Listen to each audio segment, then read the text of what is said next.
Hola, es hora del café. De Café Coloquio Podcast. El mejor podcast de cultura, sociedad y misterio. Desde Medellín, Colombia para el mundo. Con Raúl Cortés y Mauricio Aguirre.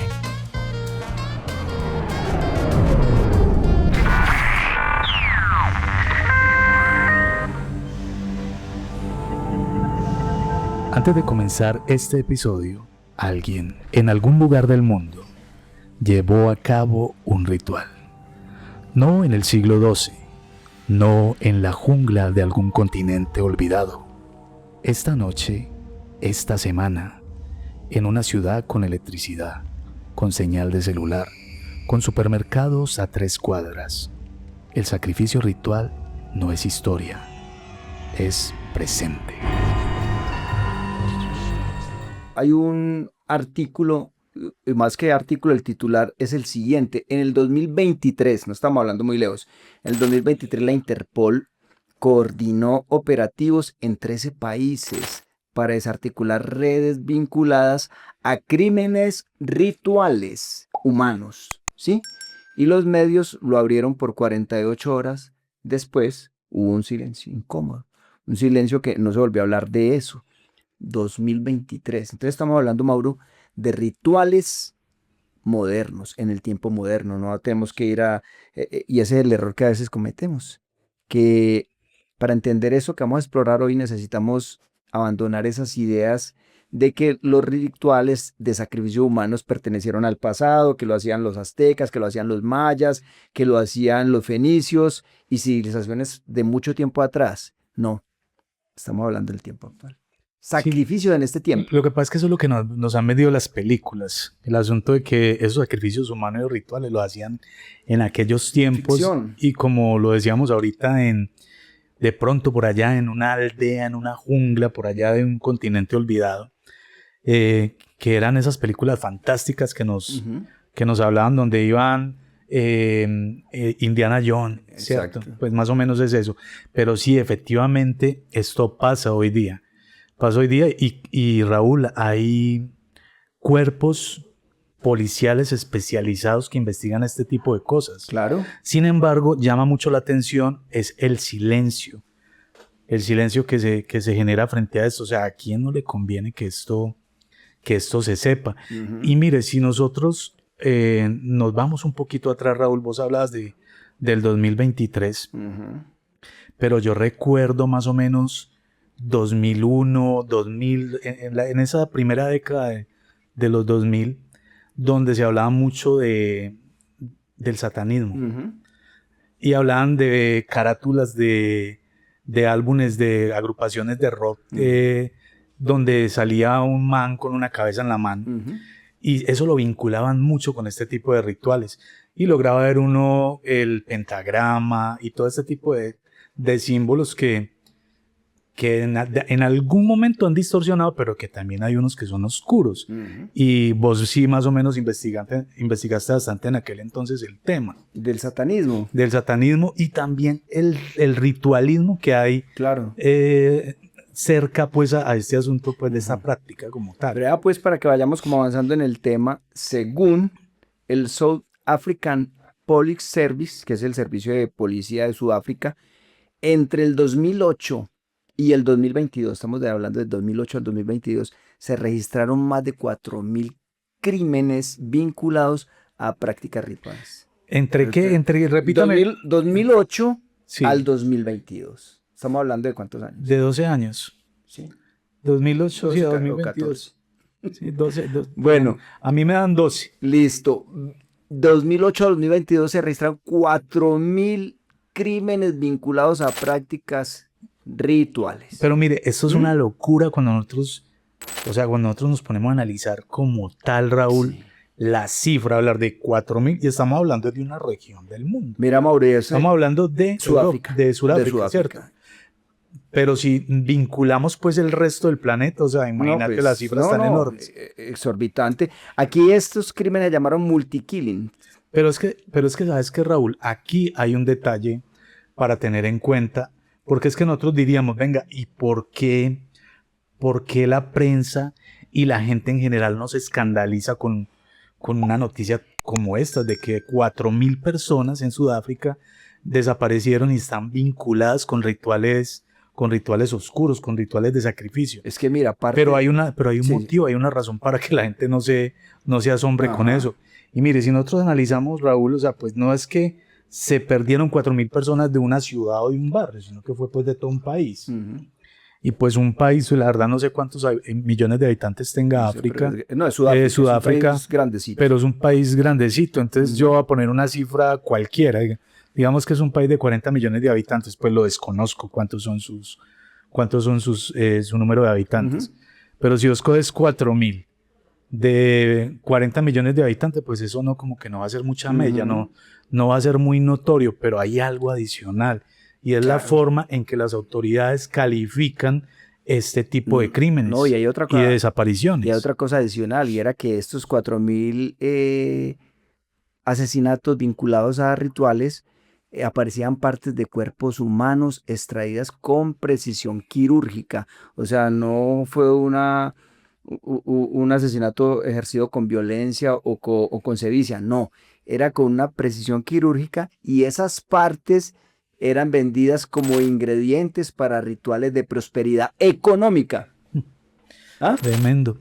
No, lo que decís vos es bien tremendo, porque es que acabas de decirnos que partes humanas extraídas de forma quirúrgica. Es que mira, la palabra bruto o brutalidad aplica allí, porque es que cuando hay un crimen de violencia, un crimen brutal, o sea, y lo brutal también se ve en el acto como tal. Cuando hay un desprendimiento de un miembro que fue por un arma como un machete, qué sé yo, una cosa de estas, no tiene esa precisión. Esto lo hicieron profesionales. Pero venga, en lo que yo les estaba compartiendo al oyente y te estoy compartiendo a ti, Mauro, escuchaste que yo hablé de prosperidad económica. ¿Sí escuchaste eso? Sí, claro. ¿Escuchaste eso? Entonces, no estamos hablando aquí, y tú lo corroboras, no estamos hablando de fanáticos religiosos, ni de gente brutal, ni de marginales, estamos hablando de hombres de negocios, políticos y de personas que usan traje elegante, haciendo rituales de prosperidad económica. Sí, porque es muy interesante lo que vos decís y eso es válido aclararlo, Raúl, porque en estos días veía yo una noticia, un tipo por allá en Asia, no sé si fue por allá en Tailandia o en uno de estos países, este man estaba haciendo un ritual bien extraño y le sacó los ojos al hijo. Y eso hacía parte pues del ritual que este señor estaba haciendo, pero era un tipo que era como de la parte rural, un campesino, muy dado a este tipo de creencias. Entonces uno diría, no, pues que esta gente creció en estas creció creyendo en estas cosas y pues lo está practicando. Pero es que aquí estamos hablando de gente, como decías vos ahorita, una persona de ciudad, que estudió en un colegio, en una universidad, que es una persona de traje, probablemente empresario, que ocupa un cargo público, pero que está practicando este tipo de cosas. Bueno, vea, seguimos en África y ahí nos vamos para Uganda. ¿Cómo te parece que en Uganda hay un término, en mi inglés lo va a pronunciar child sacrifice? Sacrificio de niños, pero esto ahí puede sonar muy fuerte para YouTube. ¿Cómo le parece que en Uganda esta práctica, las ONG locales estiman que entre el 2006 al 2016, ahí sí 10 años, hubo más de 2.000 casos de niños asesinados, mutilados en rituales de enriquecimiento? Y mire lo más estremecedor, algunos clientes pagaron más o menos de $25,000 por servicio. Ahora vamos a ver qué pasa en España, pero pagaron más o menos $25,000 por servicio. Mira, son ellos para tener prosperidad económica. Muy tremendo eso, hombre, y siempre o sea, siempre el eslabón más débil, un niño, ¿cierto? Pero a vos no te llama la atención, viejo, que toda esta gente que tiene que ver como con el poder, sobre todo en la parte política, los mandatarios como que se acercan mucho a este tipo de cosas. Sí, Mauro. Porque es que mira, por ejemplo, si nos quedamos aquí en la región, por ahí hay un asunto con Chávez. Incluso hablan de que el hombre tenía como... Hay algo que tienen los militares, no recuerdo bien el rango, pero a ellos les dan un sable. Y es como un sable que tiene un significado pues en la parte militar. hablaban de que este man, no sé si era el sable de Bolívar o Ajá. un sable que le dieron a él, Sí. pero había como algo muy jodido que habían hecho pues un ritual con ese sable. E incluso decían que Chávez tenía su bruja personal. Ujú. Pues, pero te estoy contando, pues, y sí tengo que ser muy honesto y muy claro acá, no es que yo haya hecho esta investigación, Ujú. sino son cosas que uno escucha, ¿cierto? Sí, sí, sí. Que el hombre tenía pues como su bruja personal y que esta señora como que le había hecho un ritual que tenía que ver ese sable allí con ese ritual, incluso que ese sable estaba enterrado no sé dónde. Y una de las maldiciones que había es que el día que lo desentierren algo pasa. Estoy como tarareando más o menos lo que escuché, pero sí se da mucho que la gente que ocupa posiciones de alto poder como que sí tienen un acercamiento Al poder, claro. bastante cercano con lo que son los rituales oscuros. Va, hombre, y no solamente Sudáfrica, Uganda, está también Brasil. Y está también, tiene expediente de estos sacrificios de prosperidad o sacrificios humanos. Entonces está Brasil, está México también y Europa. O sea, tienen una cantidad de casos documentados donde los propios fiscales prefieren no clasificar esto. Mire, es que ahí viene el cuento.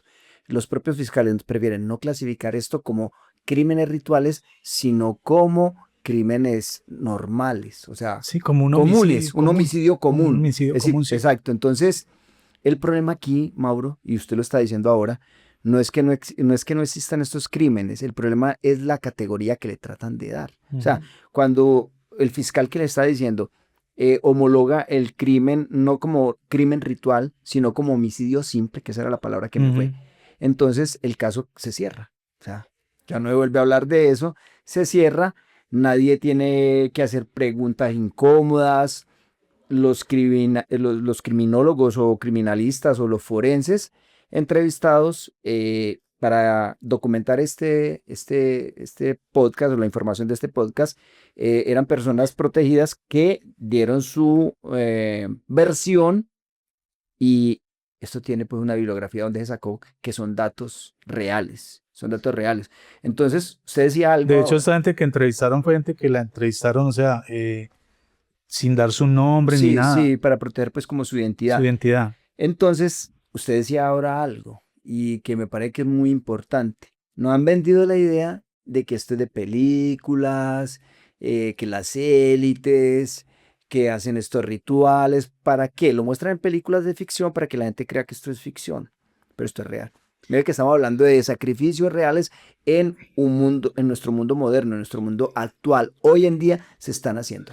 Parce, sí, y mire que, o sea, últimamente estamos escuchando mucho acerca de este tipo de eventos, de este tipo de rituales extraños. Y como te decía yo ahorita y les comentaba a ustedes, rituales vinculados con gente que está en el poder, con mandatarios o gente que ocupa cargos importantes. Mira, por ejemplo, el caso de este man de Estados Unidos, de Jeffrey Epstein, todo lo que vinculan a este señor, con rituales, con sacrificios, incluso con canibalismo, Sí, claro. con una cantidad de cosas pues feas, Claro, pesadas. Y detrás de eso hay algo real. Mire, hay un caso bien tremendo, entre todos estos casos hay un caso bien tremendo que pasó en Inglaterra. Creo que fue en Inglaterra. En Londres. En Londres, en el Támesis, si no me equivoco. Río Támesis. Río Támesis, encuentran el cuerpo de un niño aproximadamente unos 5 o 6 años. 10 años más 10 años. Pero demos como una fecha concreta. ¿Cómo se llamaba el niño? Adán. Fue llamado como Adán. Fue llamado Adán porque ese fue el nombre que le pusieron. Pues los que encontraron, pero no se sabe quién era este niño. Ese caso es muy tremendo, Raúl. Eso fue el 21 de septiembre de 2001. En el río Támesis, como tú dices, que cruza por Londres. Encuentran el cuerpo de este niño flotando en el río Támesis, pero este niño estaba sin sus miembros y sin cabeza. Pero sí, Mauro, es como tú dices, un niño de 5 años. Este niño empezaron a investigar si de pronto había un reporte de desaparición de un niño más o menos de esa edad. Sí. Pero resulta que no.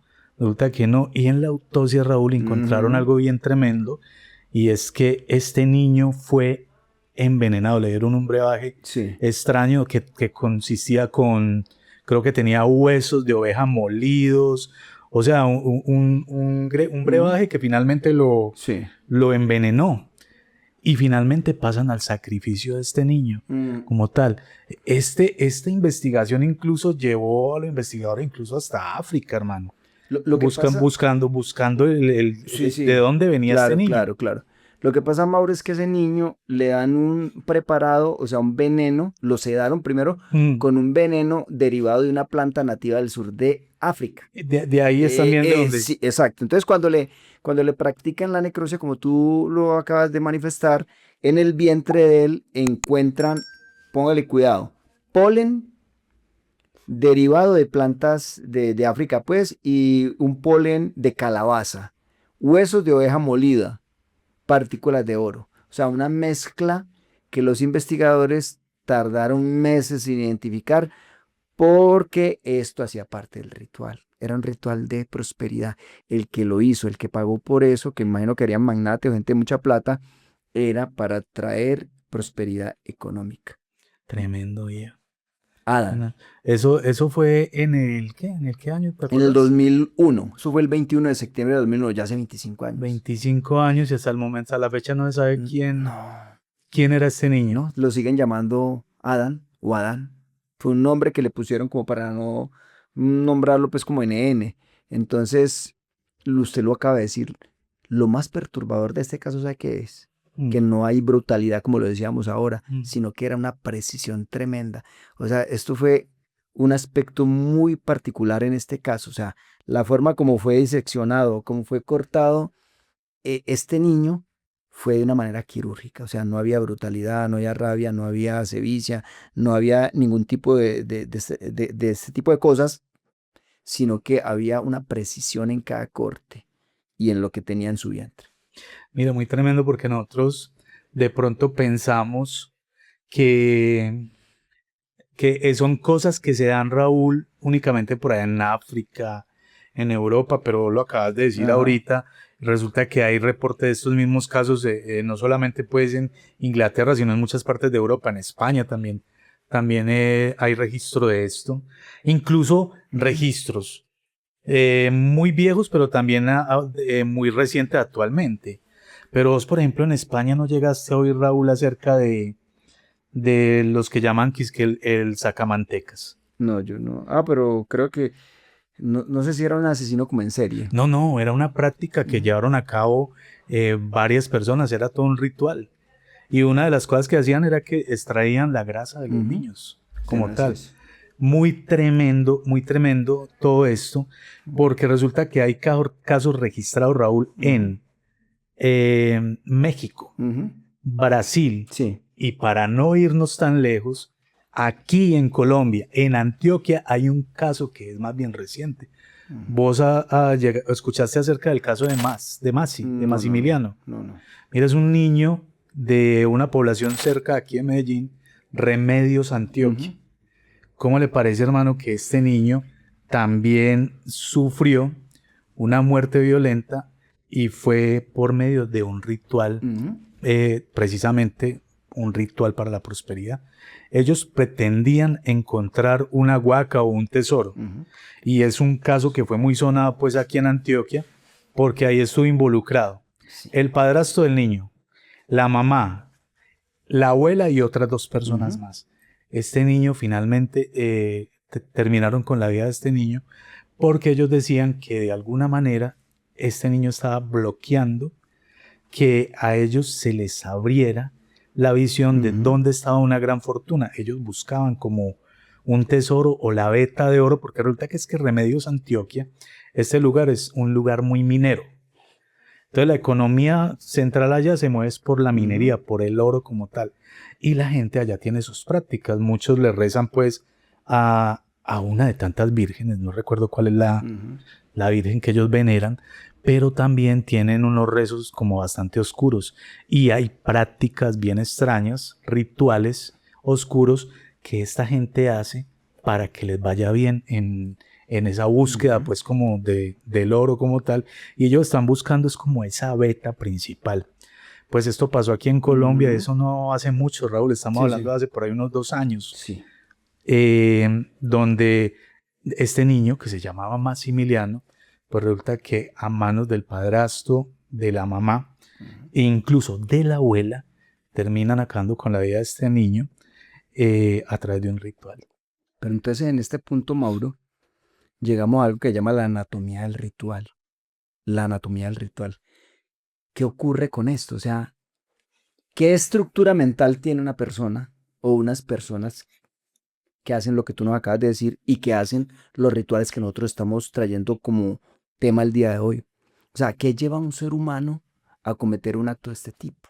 Esa es la pregunta que uno se hace buscando como esa anatomía del ritual, pero la verdad es que no les voy a dar una respuesta muy simple porque no hay una respuesta simple.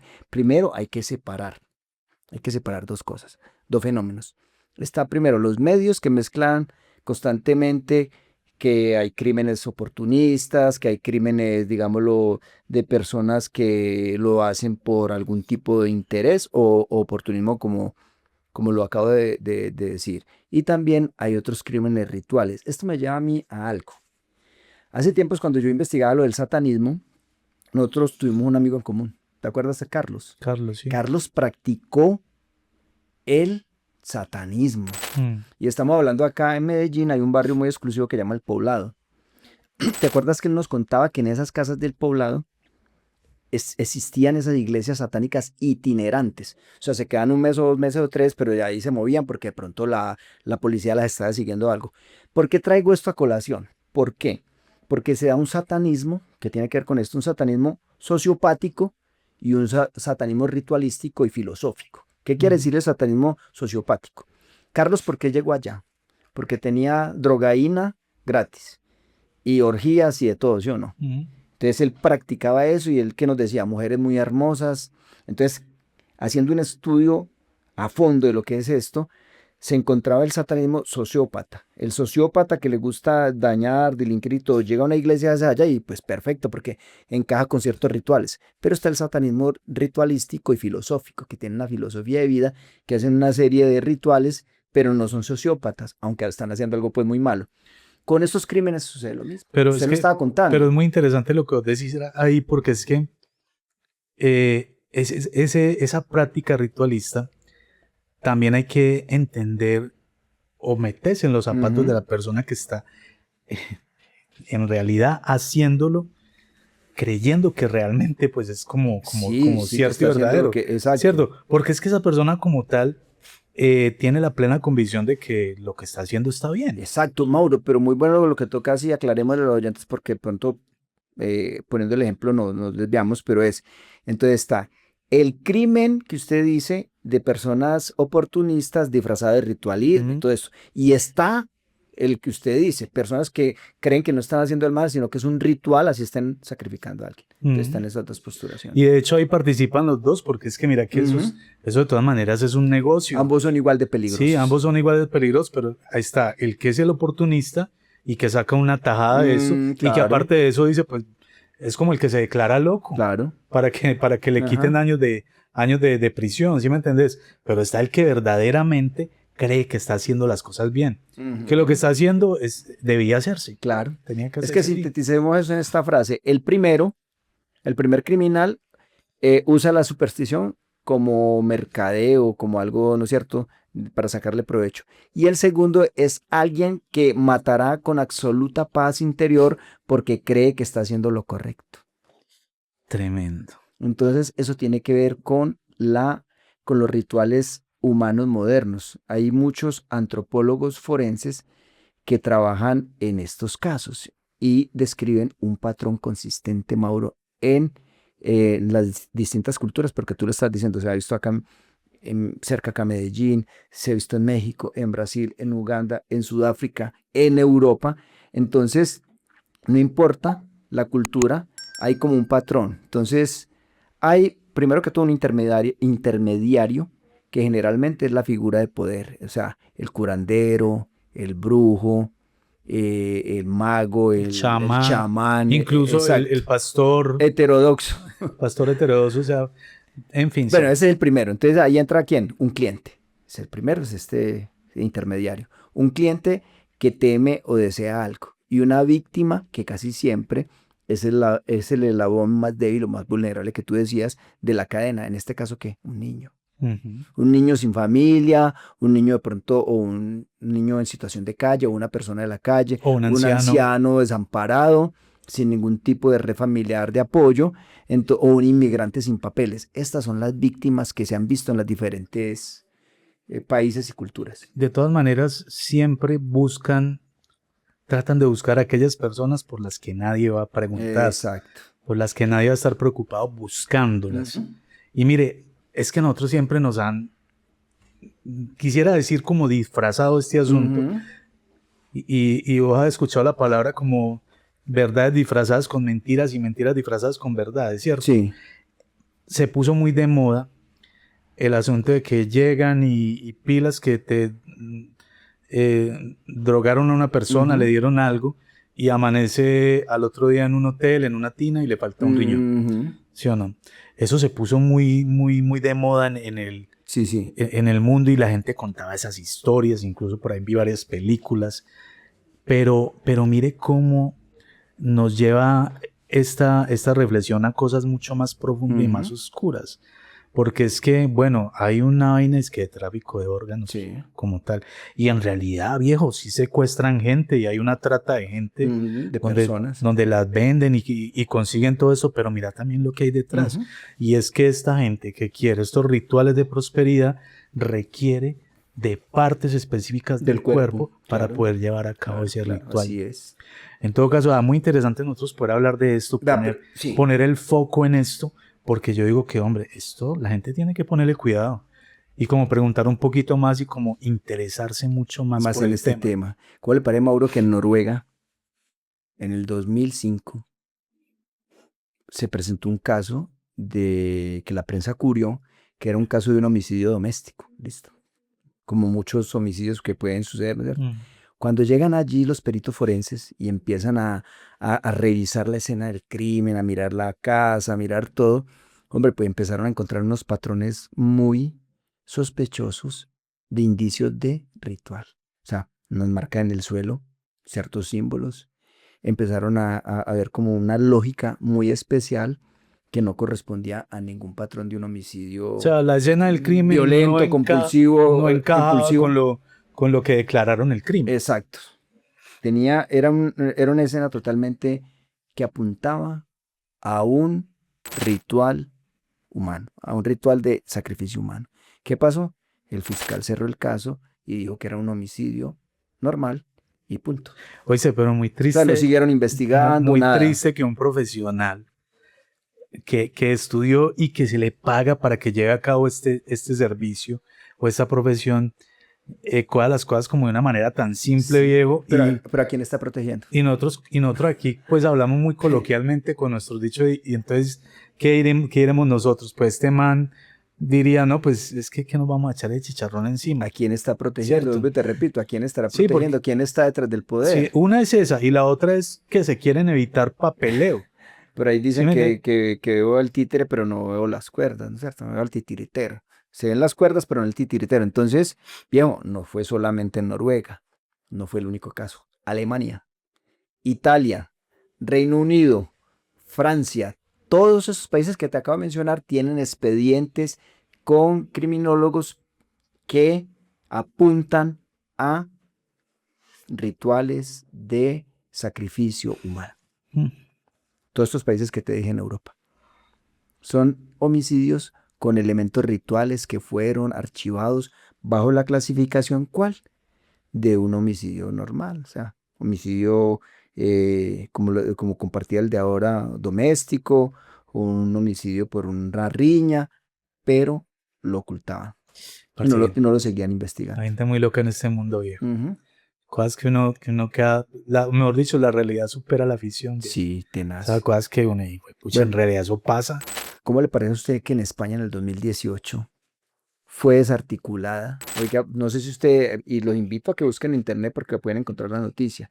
En el 2018 fue desarticulada una red que ofrecía servicios rituales para los clientes que los llamaban trabajos. ¿Te has dado cuenta que aquí también le llaman trabajos? Claro. Ese tipo de brujería y todo. Lo trabajaron, Julián. Eso, lo trabajaron. Entonces allá los vendían como trabajos. ¿Y qué buscaban?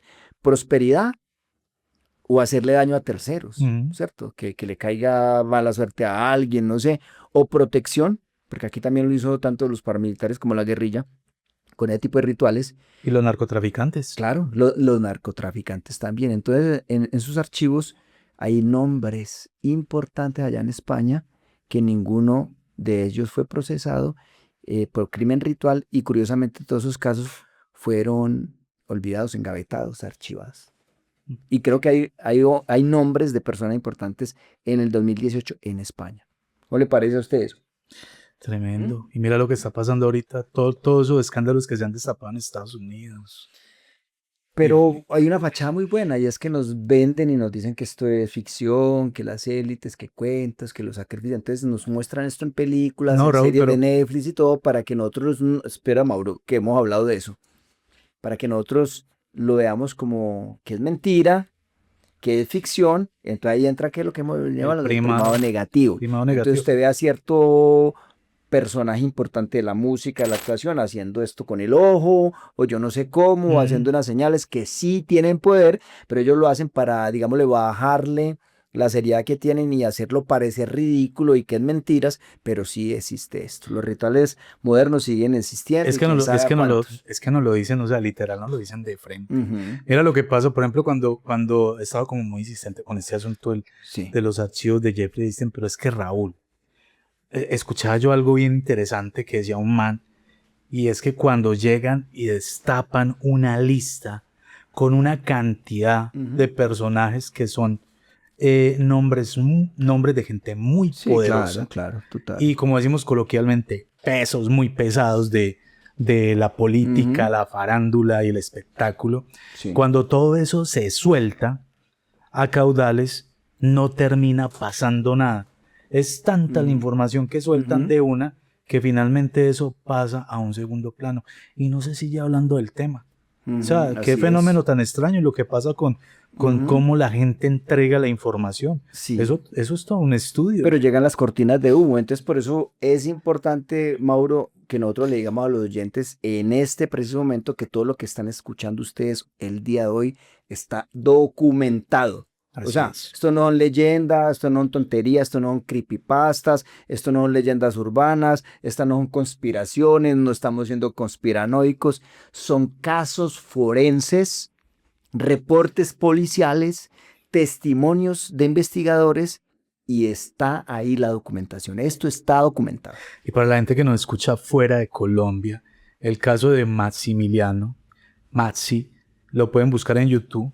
Incluso ahí se pueden dar cuenta, eso fue algo muy reciente en Colombia. La población es Remedios, Antioquia, Ujú. y ahí encuentran toda la investigación que hizo la policía, el reporte que hicieron entrevistando tanto a la abuela materna como a la abuela paterna, a la mamá y a varias personas que participaron en este triste y atroz homicidio o caso del niño Maximiliano. Y lo que yo tengo que decir también es que hay algo que no está documentado y es la magnitud real de esto. ¿Sabe por qué? Porque mucha gente no ha querido investigar, pero hay miles, cientos de miles y miles de muertes por sacrificios, rituales de prosperidad de las élites. Esperemos que esto no nos traiga problemas. Y mire, Raúl, que lo que usted está diciendo es bien tremendo porque hay cientos de miles de casos que están calificándolos no como debería ser, como ¿No? rituales, sino como crímenes comunes. Pero, viejo, creo que las cifras de gente que desaparece, o sea, que se espuma, que desaparece, son enormes, enormes cada año en cada país. No estamos pendientes de eso, pero es muchísima la gente que se desaparece por completo. No se vuelve a saber absolutamente nada de estas personas. Mauro, pero para ir terminando, yo quisiera decir lo siguiente y es que el verdadero horror no está en los rituales, en la magnitud de las personas que han sacrificado, sino en la indiferencia institucional que los rodea. No han querido investigar. Para lo que usted está diciendo y que está reiterativo con los archivos Einstein, mire, pero ciertos círculos de poder lo siguen cubriendo con cortinas de humo, con guerras, con cosas, para que no salga todo a la luz. Esto es lo más horroroso de los rituales humanos en la actualidad, que sigue la indiferencia institucional y empiezan a cerrar los casos y a decir que son homicidios normales, homicidios por peleas, por grescas, por lo que sea. Ese es el peor horror que yo vería en este caso de los rituales modernos, sacrificios humanos que son reales. Así es. Y a su vez, los dueños del poder, a través del primado negativo, nos lo ponen de frente. Raúl, yo creo que vamos llegando al final de este episodio. No quiero despedirme sin recordarles que no olviden suscribirse, no olviden darle a me gusta, no olviden comentarnos. Y compartir el capítulo. Claro que sí, compartir el capítulo como tal. Bueno, Mauro, oyentes, namaste.